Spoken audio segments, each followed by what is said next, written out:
Badgers should be caught before being shot, says British Veterinary Association. The shooting of free-running badgers in the government's culls should end, the British Veterinary Association says.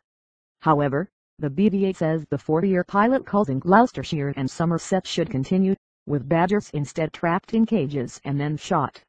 It also said the first 2 years of culling had not demonstrated that controlled shooting of badgers in the wild was effective or humane.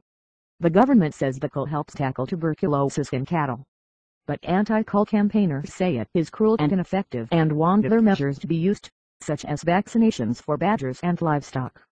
The BVA said it still supported badger culling as part of a comprehensive strategy to tackle the disease in cattle, which can be picked up from badgers.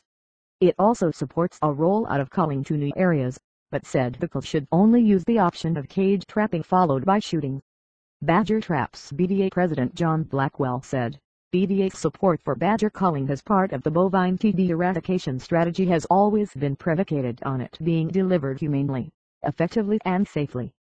BVA supported the pilots to test the use of controlled shooting, but data from the first 2 years of culling has not demonstrated conclusively that controlled shooting can be carried out effectively and humanely, based on the criteria that were set.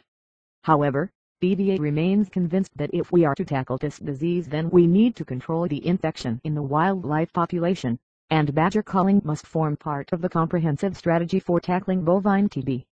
Professor Alastair Macmillan, veterinary advisor to the Humane Society International UK, said while he welcomed the BVA's withdrawal of its support, its ongoing support for cage trapping and shooting is regrettable.